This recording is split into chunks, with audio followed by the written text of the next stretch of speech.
கபாலபதி அப்படிங்கிறது கபாலம்னா brain. So அந்த brain ஆக்டிவிட்டியை ரொம்ப நல்லா பண்ணும். பிரெயின் ஆக்டிவிட்டி பிரெயினில் இருக்கக்கூடிய செல்ஸை புதுப்பிக்கும், நல்ல பிளட் சர்க்குலேஷனை தூண்டும், நல்லா பிரிஸ்காக வச்சுக்கும். ஸோ நம்ம கபாலபதியில் இதில் எந்த பொசிஷனில் நம்ம உட்காரணும்னா வஜ்ராசனத்தில் உட்காந்துக்கலாம், பத்மாசனத்தில் உட்காரலாம், இல்லை உங்களால் மூட்டு வலி அது மாதிரி இருந்தாலும் சேர் போட்டு சும்மா உட்காந்திங்கன்னா கூட போதுமானது. நல்லா முதுகை ஸ்ட்ரைட்டாக வச்சுக்கோங்க, கண் பார்வையை நல்லா மட்டமாக வச்சுட்டு இது பண்ணணும்.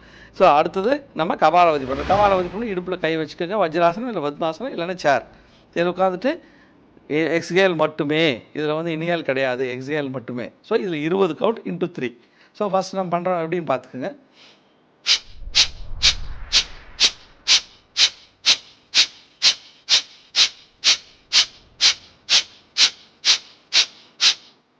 ஸோ 20 கவுண்ட் பண்ணிவிட்டு ஒரு ப்ரீத்திங்.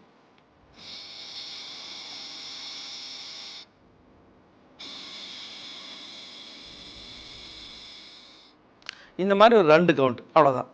அடுத்து மறுபடியும் 20 கவுண்ட் பண்ணலாம், மறுபடியும் 2 கவுண்ட், மறுபடியும் ஒரு 20 கவுண்ட் பண்ணலாம், 2 கவுண்ட். அப்புறம் கொஞ்சம் ரிலாக்ஸாக நம்ம வந்து சின்முத்திரையில் அமைதியாக கொஞ்சம் நேரம் உட்காந்துருங்க.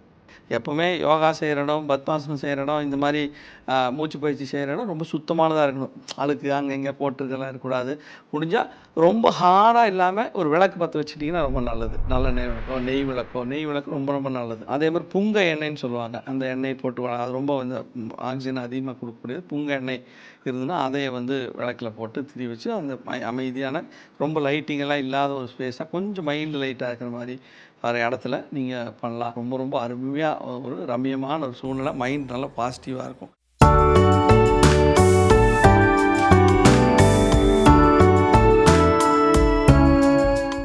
உங்கள் சரத் மருத்துவமனை, வேர்ல்ட்ஸ் பெஸ்ட் இன்டிகிரேட்டட் ஹாஸ்பிட்டல்.